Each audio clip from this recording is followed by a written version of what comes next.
the string! Pull the string! Spin-offs can be a tricky act to pull off. I mean, for every Tortelli, there's a Roper, if you catch my drift. They can't all be just the 10 of us. You know, the Growing Pains spin-off. Shit, you don't know that one either? Subscribe to stay up to date with obscure TV shows nobody cares about. Stick with me. I know these things. Some TV shows last forever. Others live on in the TV wasteland. In the case of the infamous Tales from the Crypt spin-off series, in my opinion, they pulled off one hell of an anthology series here. Of course, being cancelled after one season and winding up here in the TV wasteland. Damn shame too. There's a lot of fun episodes here and a lot of serious talent at play. The series has essentially the same format as Crypt, but this time they're taking some stories from the Weird Science EC comics, and you know, the other ones of the bunch. Perversions of Science, of course, had the classic Crypt lineup of producers, Walter Hill, Robert Zemeckis, Richard Donner, Joel Silver, and David Giler. And of course has a badass theme song from Danny Elfman. You know how in the classic Tales from the Crypt intro, we get that awesome tracking shot, busting through that creepy ass gate, wobbling through the god-forsaken land, leading to the creepiest goddamn house we've ever seen. Then we enter and the hairs on the back of our necks raise in fear. All the while, Danny Elfman's theme holding us by the hand.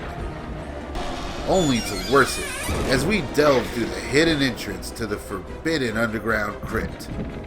Things seem to calm down a bit maybe, and we're thinking we should get out of here until things start to get intense. Tales from the Crypt. Here in the Perversions of Science intro, we get a tracking shot. Kind of looks like that old Sunday night Disney Channel movie intro. You remember that one? Then suddenly, we enter a kernel of popcorn? Huh. Okay, well, maybe that was in the comics or something. Huh. Well, I'll be damned. There's actually a whole planet in this piece of popcorn. With a pretty futuristic society? Huh? I'll be damned. Oh, and they live in sex buildings, apparently. Pretty weird place to set a show, to say the least. Wait a minute. That's not the Crypt Keeper. And we are in the robot's tit. Okay, while the original takes place in a spooky underground crypt, the spin-off takes place in a robot's boob inside a piece of popcorn. Got it. But to be honest, the show's host, Chrome, voiced by Grease 2's Maureen Teefy, isn't all that bad. I mean, instead of a classic crypt pun, we get some sex puns like this. Have you seen my batteries? You know it doesn't work without batteries, so where are they?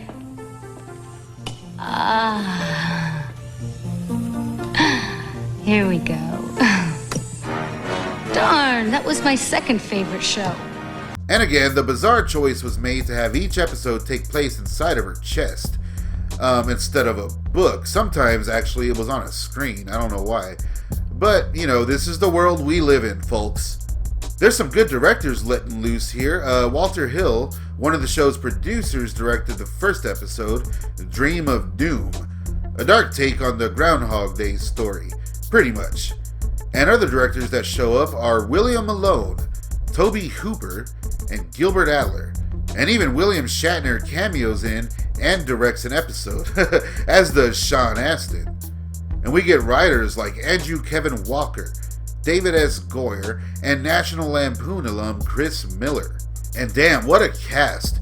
We have actors like Kevin Pollack, Jason Lee, Alan Arkin, Jeff Fahey, Heather Langenkamp, Ron Perlman, Chris Sarandon, Elizabeth Berkley, Jeffrey Combs, and more. This wouldn't be the first time a spin-off of Tales from the Crypt was attempted. Before the series' final abysmal season, a pilot for a war and action-based series was produced to be part of the new series called Two-Fisted Tales. However, the pilot would just be absorbed into the final season in the episode Yellow, being now obviously the longest episode in that series' run.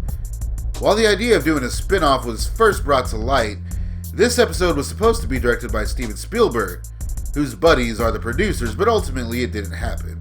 However, the talk of a spin-off sparked interest, and eventually they decided to adapt the science stories of the EC universe.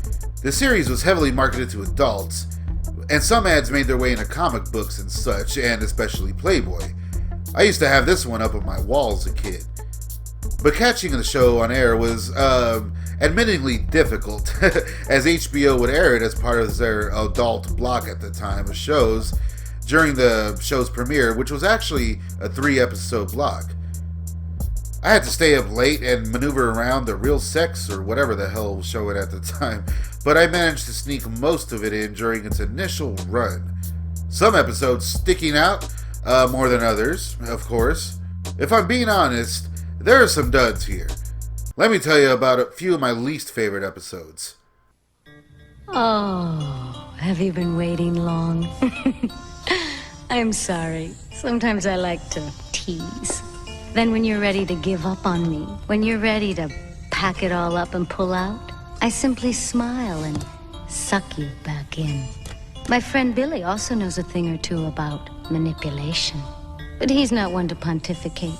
In cases like this, he'd rather cut right to the heart of the matter. I compress this dangerous dollop of data under the title Anatomy Lesson. I'd say the show's second episode, Anatomy Lesson, is a bit of a stinker, albeit a wild ride. In it, we get a young boy growing up in a funeral home who is fascinated with the dissection of human bodies and their anatomy, all the while he's being stalked by a weird, bearded Jeff Fahey, always lurking in the dark for some reason. And the kid grows up to be a serial killing Jeremy London, who only kills sex offenders and such.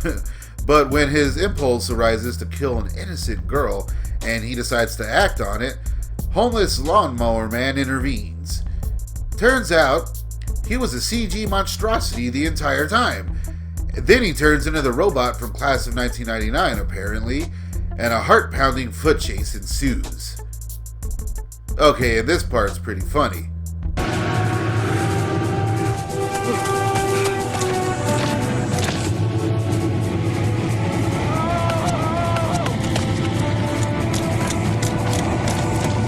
Turns out it's not good to murder innocent people, and the robots or aliens or whatever had to intervene and plan on dissecting Brody to find out what makes killers kill. At least I think that's what's going on in this episode.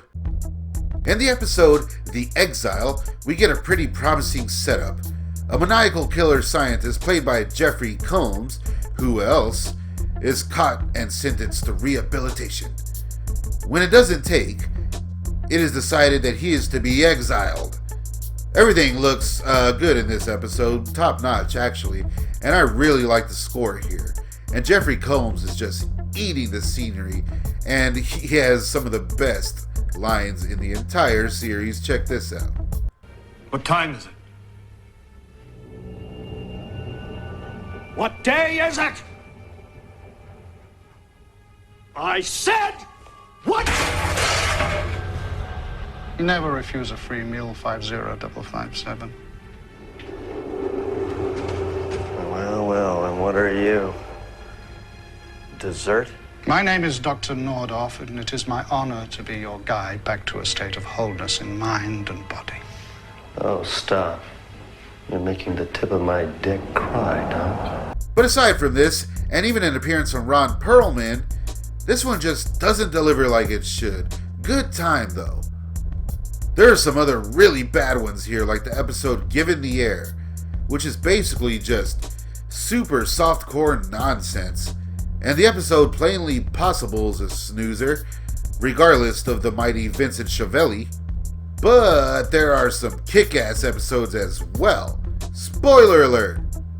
I'd probably say my top favorite is Snap Ending, directed by David, Sean Astin.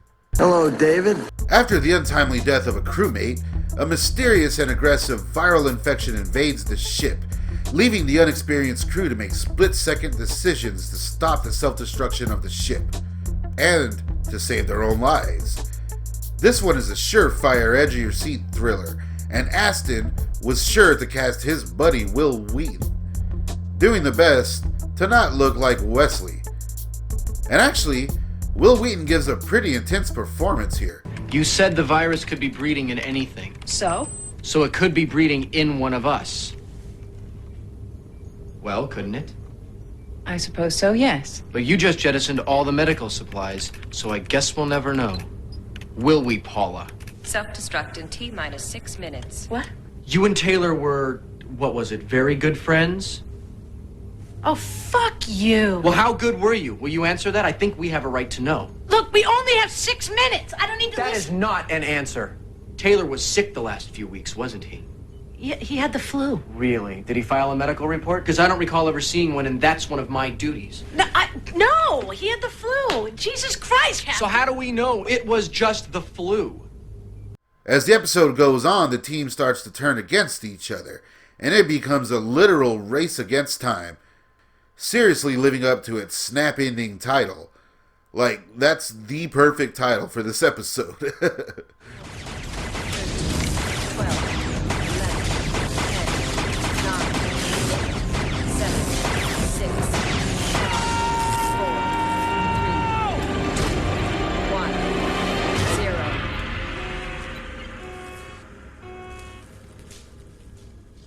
This has been an emergency situation test of in-flight viral contamination.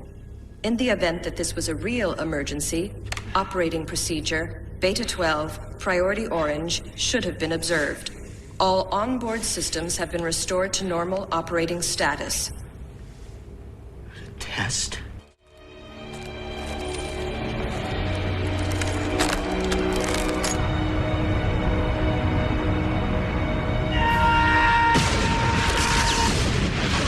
And the other standout of the bunch, in my opinion, is Panic, based on Weird Science number 15. This episode probably has the most talent behind the screen, as it's directed by legend Toby Hooper, and written by Seven and Brain Scan scribe Andrew Kevin Walker, and was scored by legend Mark Mothersbaugh. This one stars Jamie Kennedy, Jason Lee, and genre legend Chris Sarandon. This episode tells the tale of a Halloween party in the 1930s that is disrupted by a live radio broadcast warning of aliens invading. When the two hosts, who are dressed as aliens, hear the radio, they go berserk and they murder everyone at the party. You know, since they are actually aliens laying dormant until the scheduled attack on Earth. That seemed to happen a little bit too early, catching them off guard. But it turns out the whole thing was a hoax, a la Orson Welles. And of course, a twist ending. So, our little radio drama worked. We finally succeeded in flushing out the Martian invaders. Now, there will be no meddlesome interference when we begin our Jupiterian invasion of Earth. Hail, Jupiter! Jupiter. Hail, Jupiter! And we cannot talk about Perversions of Science without mentioning William Shatner's episode. In the episode Boxed In, starring the immortal Kevin Pollack with a small cameo from Shatner, a space pilot, Kevin Pollack, has spent years in an eroding fighter ship with an overly erotic, malfunctioning female android. He has kept his promise to his faithful fiancée all the while, who is also the daughter of the Admiral and his boss, played by Shatner. When Pollack and his wife finally meet up after a long time, turns out she's been fitted with a chastity belt. But... I have to feel you. Although... I have to press parts of my body against you I don't even know I had. You can't. Yes, I can.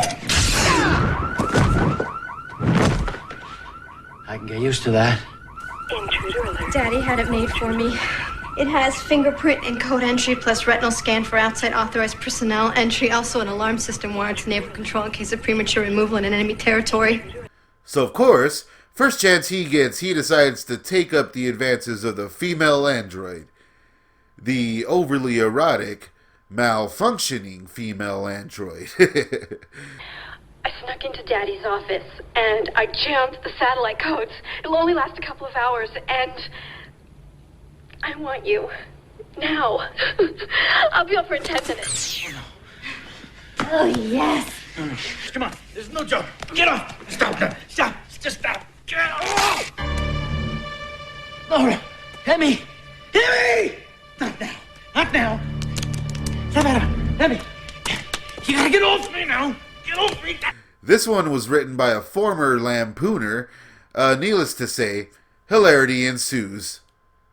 Dulcine's gonna be here any second. Serves you right, you two-timing son of a bitch. All right, I'm begging you. I'm begging you. Oh, she's here.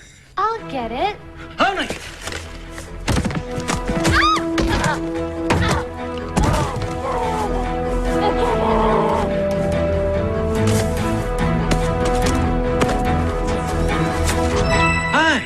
Boxed In seemed to satisfy the sexy 90s HBO late-night protocols at the time, and still managed to be a pretty cool sci-fi story. Way to go, Shatner. The show didn't make it past one season, unfortunately, and even though it was re-aired on networks like Space and Sci-Fi and Chiller, it was never released on DVD outside of Japan, and is not streaming anywhere, and HBO doesn't seem to give a shit. The show would be cancelled abruptly, but maintained a solid fan base the entire run.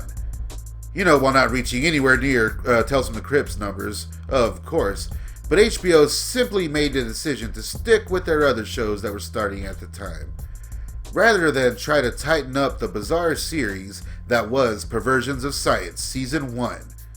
Plus, the budget here was pretty big per episode. They utilized a lot of CG before it was exactly affordable, and had some standout practical effects as well. And with the top-notch cinematography throughout, nobody can really accuse Perversions of Science of having bad production value. I mean, not really, you gotta look at this through the lens of the time. But for fans of true sci-fi, that could have only been produced in the wild, wild west landscape of the past, the final frontier that was the 90s, this series will indeed forever live on in the TV wasteland. This is the TV Wasteland. Be sure to subscribe.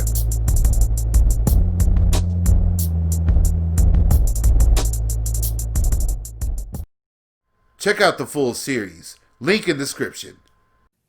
Pull the string! Pull the string!